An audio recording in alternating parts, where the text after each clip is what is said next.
welcome back to Race Recap. My name is Jackson.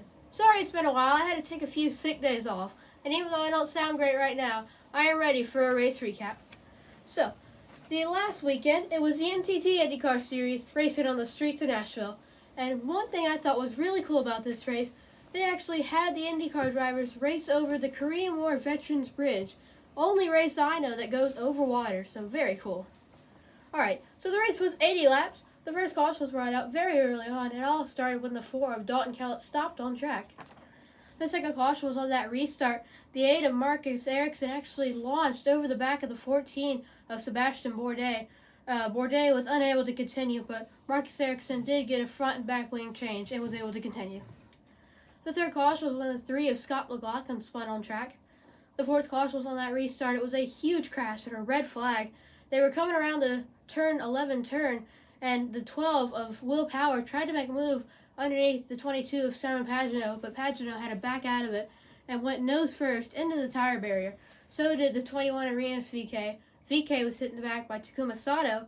Behind them, Jimmy Johnson was hit in the back by the 52 of Cody Ware. Johnson spun around and was then hit slightly by the 10 of Alex Palou.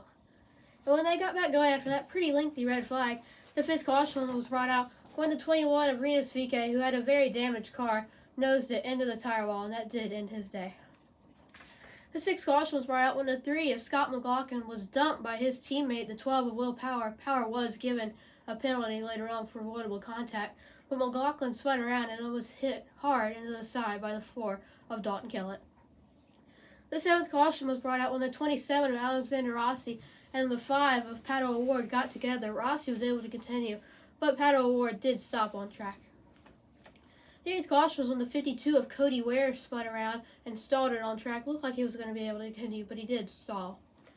And the ninth and final caution was brought out when the 26 of Colton Herta, who had been one of the fastest cars all weekend and looked like he was about to take the lead away from Marcus Ericsson, slammed into the outside wall hard, ending his day. And the checker flags nose race went to the 8 car of Marcus Ericsson. I've heard of a spin and win, but I've never heard of a launch and win before.